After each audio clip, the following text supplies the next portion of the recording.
Hello and welcome back to Lotus Reverie, First Nexus. What we're going to do today is we're going to start it off with exploration outside of the castle walls. Underground passage? Sure.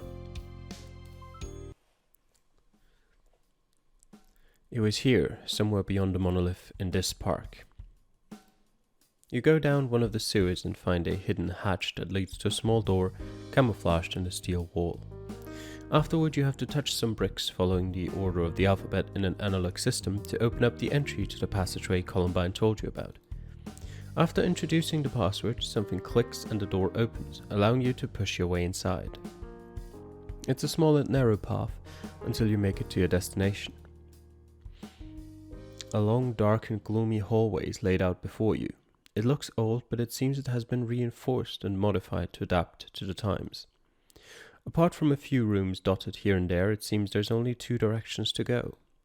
You walk down one direction for a long time until at last you find another exit leading to the other side of the river. Given the broken bridges and security systems set up along the promenade, it seems this is the only way to make it to the other side of the river.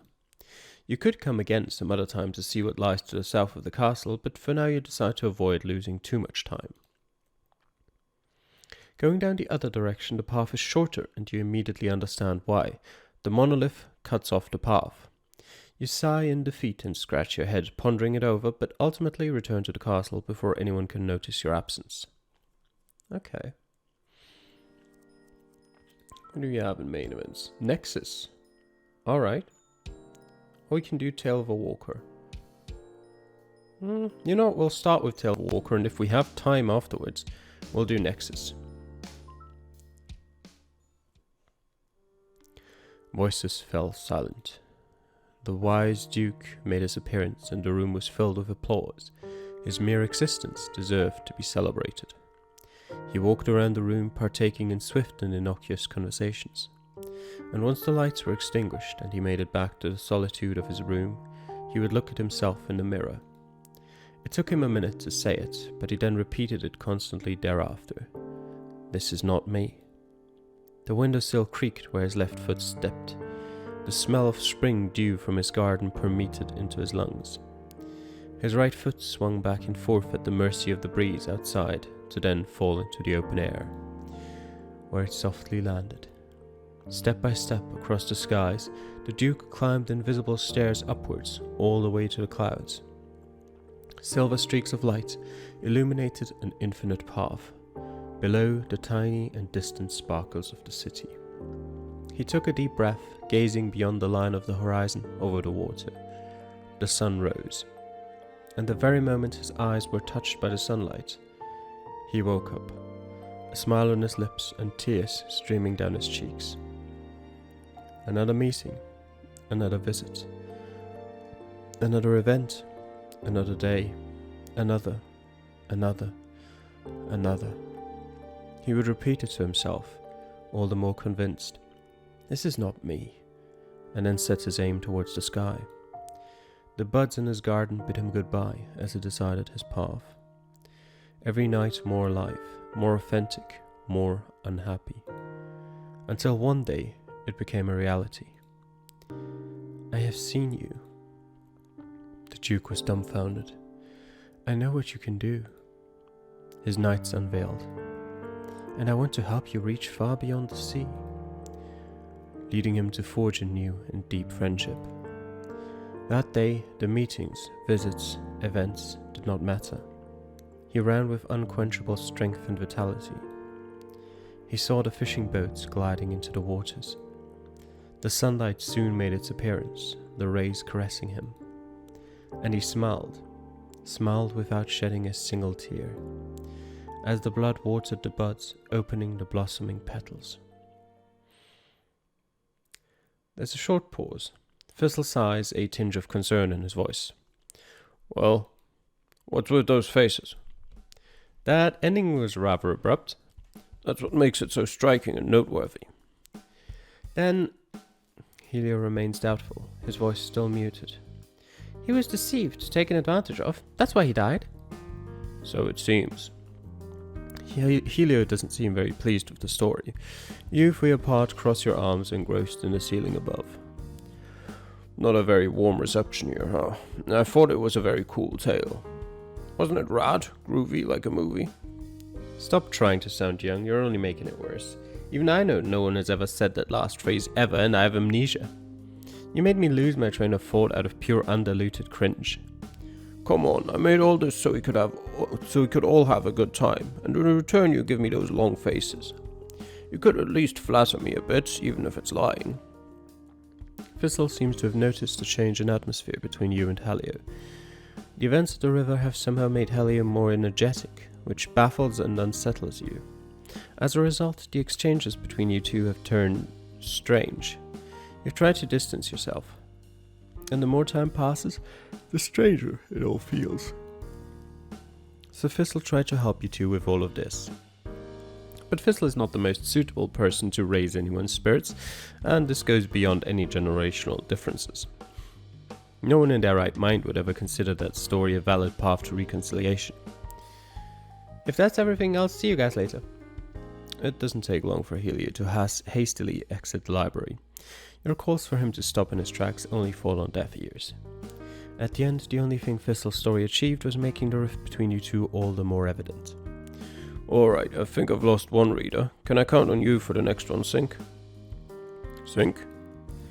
What was all that about? That was probably the worst method to get two people to make up that anyone's ever tried. Who said that was my aim? Also, that story. Thistle looks at you, a twinkle in his eye. You hesitate. He wasn't deceived. The Duke deceived everyone else about his ability to walk through the sky. His friend only said what he wanted to hear, but gravity doesn't differentiate between truth or lies. Interesting. Why do you think so? The Wise Duke. You wouldn't include that title if it didn't have a purpose. And if he avoided being seen, it was probably because he thought it could be used against him. Was he genuinely deceived, or did he actually want to be deceived? Or maybe, if he was so wise, being deceived was for the best. Very few people would come to that conclusion first, Sync. But it is an interesting approach. If you're saying that, I may just be overthinking it and making a gaffe. No, the same story can hold as many interpretations as the number of people listening to it. And what is your interpretation? Aren't you the author? Mine is much more simple than yours, so I'm embarrassed to say it. Oh, come on. I'm sorry, I'm made of foam rubber, all soft and wobbly deep inside. You paying attention and actually listening to me is more than enough. Whatever. And seeing that expression, I couldn't help but hate her. Alright. Oh, there's a... well, it's a new one. You know what? I said we'd do Nexus. Let's do Nexus. This action seems important. Alright, we're not doing Nexus right now. Actually, this is important as well. Yeah, I said we'd do Nexus.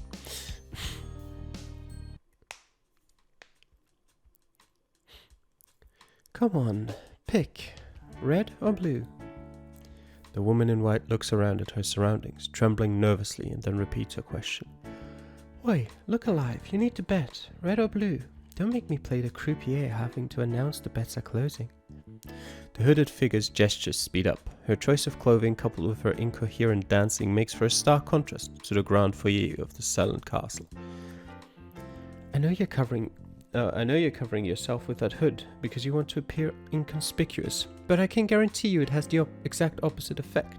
Tell me what's going on already. The woman in white holds up her hand and opens her mouth to reply, but she thinks twice and holds back. Instead, she tries to fool you by playing coy. Nothing's going on. It's just a bat.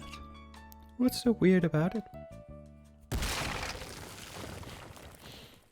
The walls shake and tremble. A loud rumble echoes through the castle, and dust falls from the ceiling, making your companion cough heavily. After the dust settles, the girl recovers her composure, peers suspiciously at the ceiling, and takes a deep breath. As I was saying, I don't know what you're accusing me of, but I don't like how you're treating me after all these years of friendship and rivalry. You let out a tired sigh and massage your temples. I'm just going to tell you what I saw, and I expect you to elaborate upon that, okay? Oh, of course. It's not like I have anything to hide. What were you going to tell me? The smile on your face as you say that is driving me insane. Anyway, I'll recap. I was looking out from the castle walls when you came rushing over, completely out of breath, and demanded that I immediately open the doors for you. Once I let you in, I saw two men dressed in guard outfits or something like that, chasing you. You asked me to ignore them and to close the door again. Then you immediately went to drink some water. As soon as you pulled yourself together, you came running back here as if everything's peachy. And everything is.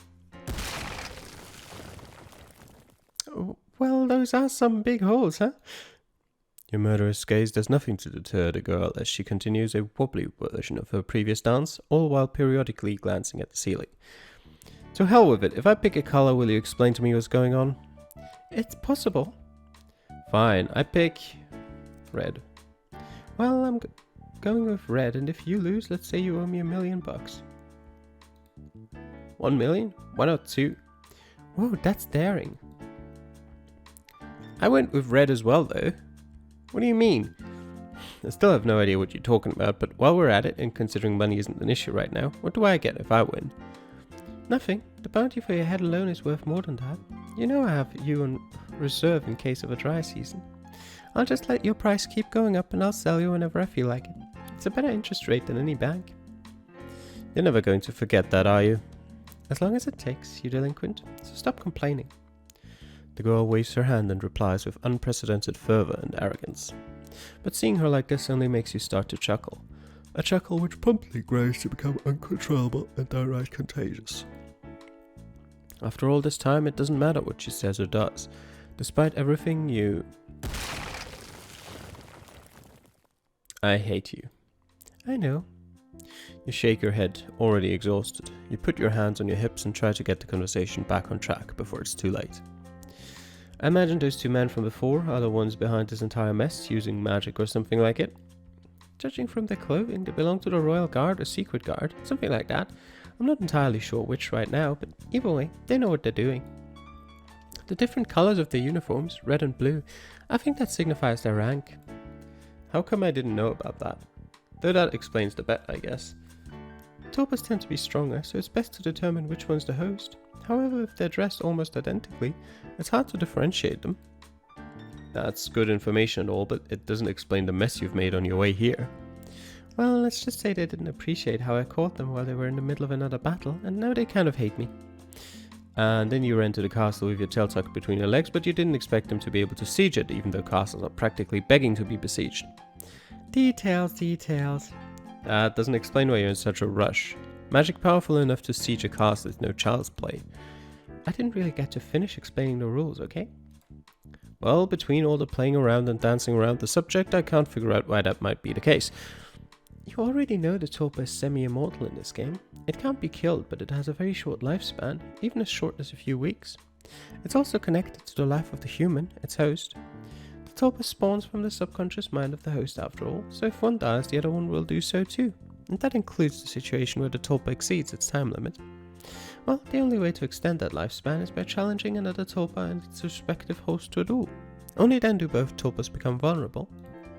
The victor can then absorb the opposing tulpa, which allows him or her to increase that time limit. Don't tell me. You stole their duel victim and that's why they're so angry. You're so smart, that's why no matter what happens, we'll be friends forever, right? I'm not so sure, considering there could be a castle caving in on my head any moment now. Don't worry about that. They'll probably want to keep the castle for their own use after this attack. If I were them, I would only use the siege to scare us. After that, I would block all the exits except one and force us to escape that way, using smoke to ferret us out or something like... Before she's able to finish her sentence, a strong burning smell fills your lungs and thick smoke starts spreading through the entire lobby. I'd kill you, but I think they're going to take care of that for me. Wouldn't mind it if it was you, sweetheart. The main gates of the castle burst open from a single strike. A powerful gust of wind emerges from within, ripping the very tiles from the ground like a cyclone. And with that, if they had any kind of trap set up, it's gone now. See, I've got everything under control. You pull your hood up, looking at your companion with disbelief. She ignores you and continues with her games. What was the bet again? You said blue and I said yellow, right? No, I said red and you said red as well. There wasn't even a yellow. I was just testing you. Of course I meant green. Red. Red. After exiting the castle, the two of you cross the bridge over the river towards the city, where the two figures in their uniforms are waiting. One red, one blue. The two men, wearing masks with strange drawings over one eye, unsheathe their swords in units, carefully following your movements. Oh, come on, don't get fussy. Of course I'm taking this seriously. The woman in white draws her long katana. The blade is coated by her aura, producing an unusual metallic echo that resonates through the open space. Do I have to prove it? And with nothing but a smile under her hood, the battle begins. Oh, we're battling now, are we? Sure. Okay, we've got the two officers. What do we do with them? We'll probably have to repeat this a couple of times. Out of curiosity. We can save and leave, but we also can restart. It's been so long that I've forgotten most of this. Okay, that way I can switch. I can attack only with a dagger. I can do magic. So this is presumably in the past. So I don't actually have all the abilities that I would have right now in the present. That makes sense. You know what? Let's do some enhancement. And what do you have? Sonic Boom. Sure. You can attack. Actually, Sonic Boom, that already is attacking. Sonic Boom Plus. Sure. Enhancement Plus. Okay, let's see what that does. Oh. They walked away. Well. I guess that also works. I'm assuming she still, yes, she still has Sonic Plus. Can do defense. You can also do attack. Go after him. Go after him as well. And both of you go here. Let's see. Okay. Punished. I don't exactly know what that means. Oh. Is it because she was pretty much loading up her Sonic Boom for 2 turns and then didn't have a target for it? Potentially. Let's both head over here. Oh, she can't move. I forgot. Well, let's not then. Clear path. Clear path. Let's end the turn here.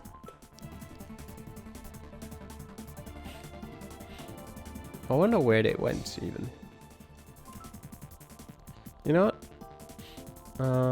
You go with your attack as usual, and you go over here. Can I go? Yes, I can go down here. You go with attack, and you go down here. Let's have a look. Just to check if anyone went down there. And I'm assuming the AI works the same way.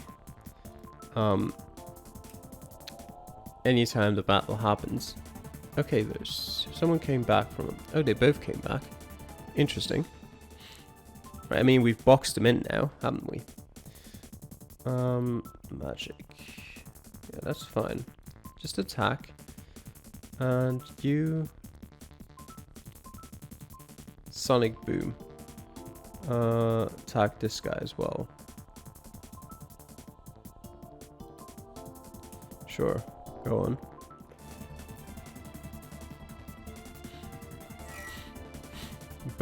How did both of them get here? Okay. Well, that hurts. And she's not in range. Well, what can we do? We can walk up here. And you can defend.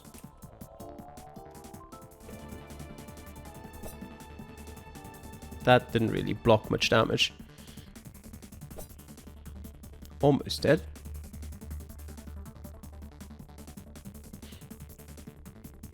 Punished. What? Oh, because she ran out of stamina. Why did she only move here and not here? You can walk 3 tiles. Was she standing here? I mean, this is pretty much like a restart anyway at this point. It also would have helped if I'd known at the beginning that this is what we are and not this. You know what? Do enhancement, sure. And what can you do? You can do defense. Both of you walk down here. Let's see what happens. They walk to the side, splitting up. But that means they're cheating, because they've walked more than 3 squares, because they're not here or here anymore.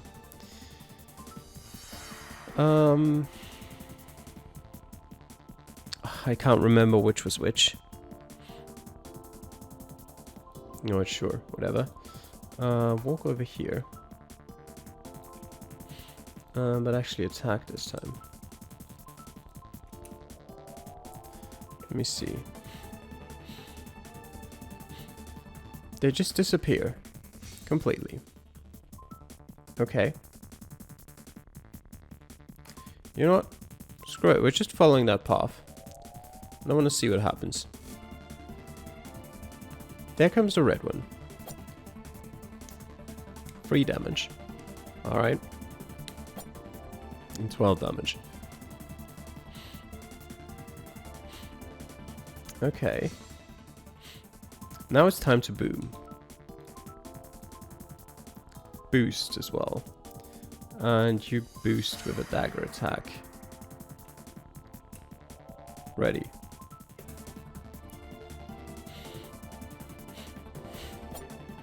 $15 damage, that's nice. And boom. 28 damage. Lovely.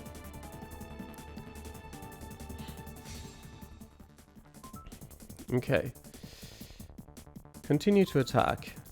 Do damage. And you switch to Aussie plus. Can't reach. Okay. Huh.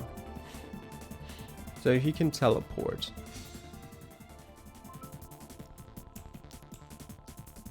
Okay. Can use Sonic Boom. We'll see. Can attack. Okay. That's good. Does a decent bit of damage. And there's a Sonic Boom. Boom. That's enough to get rid of them entirely. Sure, we're punished, but not that that helps them in any way. After an intense battle, the 2 enemies flee together towards one of the river bridges. The woman in white tries to follow them, but you stop her. During the battle, you took the opportunity to pick up some explosives from a nearby arsenal. Now it's time to witness the fruit of your labor. You're going to let them run away? Oh, why not? Let them run if they wish. I've got a surprise ready for them. Like those 2 are going to fall for an explosive trap? No, I don't think so. You can tell they're smart. They've been alternating their attacks, always standing on opposite sides, making sure to flank their enemy. Also, it's not like I have anything to detonate explosives remotely, let alone with accurate timing. So what's the plan then? The 2 men reach the end of the street, the riverbank. They climb the slope towards one of the bridges, maintaining an ample distance between each other, always vigilant of any possible trap or ambush. Well, there's only one thing left to do. Use the explosives as soon as possible. I'm sure they did even notice because of all that infernal ruckus you always make with your attacks. Only once they finish climbing the slope and reach the other side do they realize the bridge had been completely destroyed. Why do you think they were switching up their attacks and always keeping their distance on opposite sides? It's so they could teleport if they ever got into a tight spot. The key then lay in where they teleported, but that's easy. Why the hell would anyone wear masks in a duel to the death? That would only limit their visibility. It's those markings on the masks. They had it on their faces all along. Each one is wearing a magic circle for the other. In conclusion, they can only teleport to their companion, which is why they always stood on opposite distant sides. But if the magic is... Don't tell me. They sold their own identity to be able to do that damn trick? It's the exact opposite of our robes. Amazing, isn't it? That teamwork that sacrificed on vulnerability in their own auras just so they could carry out that strategy. Nothing like us, always bickering. Not even close. Unable to cross the river, the two men search for a way out, but the two of you don't waste any time. Cutting off all the exits, you confront them face to face, 2 versus 2, on that long road above the river. Your teleporting trick will be rendered useless if they can only move to each other. Playing so defensively led to their downfall. They wanted to make sure they were always standing on opposite sides, just in case we managed to block one's path or attempted to ambush them like before. Quite greedy of them, isn't it? Give them a momentary taste of confidence and they forget there are only 2 bridges available. It's easy to corner them if you can get them both to flee together in the same direction. And after that... Don't worry, I'll take care of this. Despite her severe injuries, the very air shimmers around the woman in white.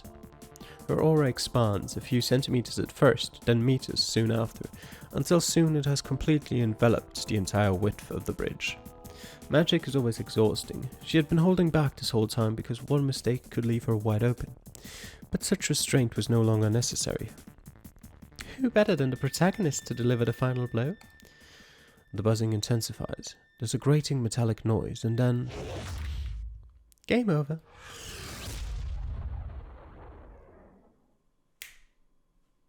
The sonic boom erupts, a veritable explosion precisely cutting everything in its path, splitting the very world in 2, leaving nothing but silence in its wake.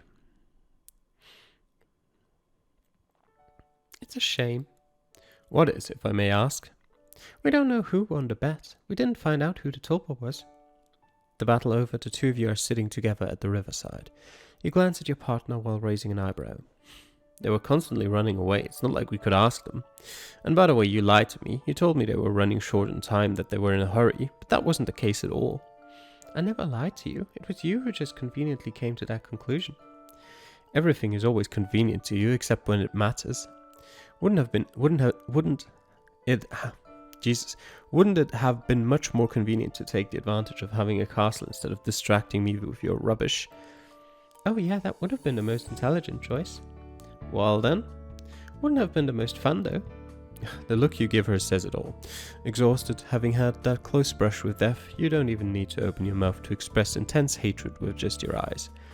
They weren't in a rush, but I was. I don't want to spend our time left in this game worried about battles or assaults. I want to get those out of the way as soon as possible, so we can be together and enjoy each other's company for as long as possible.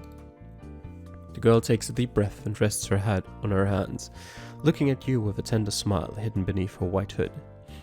After all, when this game is over, only one of us will remain. That is certainly true.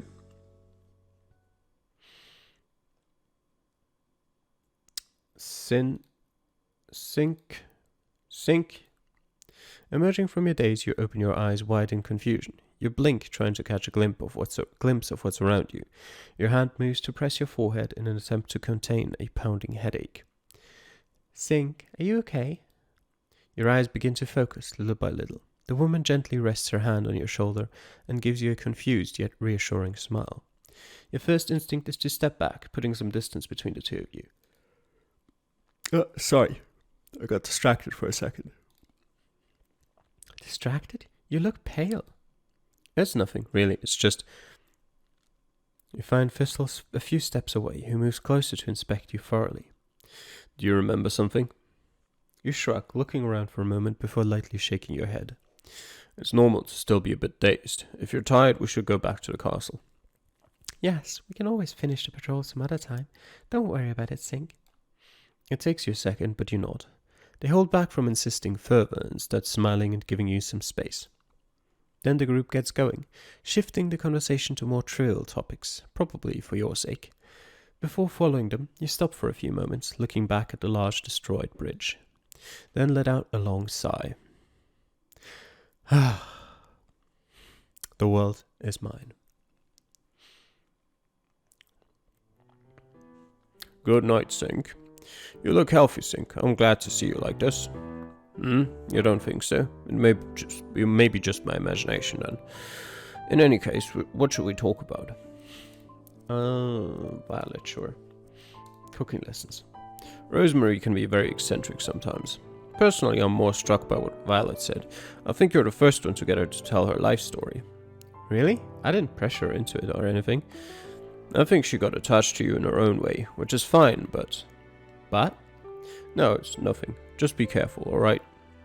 But I don't know why I should be careful. That's precisely the issue. I don't have... Yeah, okay. I don't have anything to ask him anymore anyway. Alright. And that'll do it for this episode. Bit of a shorter one, but if I were to do anything else right now, it probably would cross the line of what's an acceptable length to me. So we'll end it here. I hope you enjoyed watching it. Thanks for doing so, and I'll see you guys next time. Bye.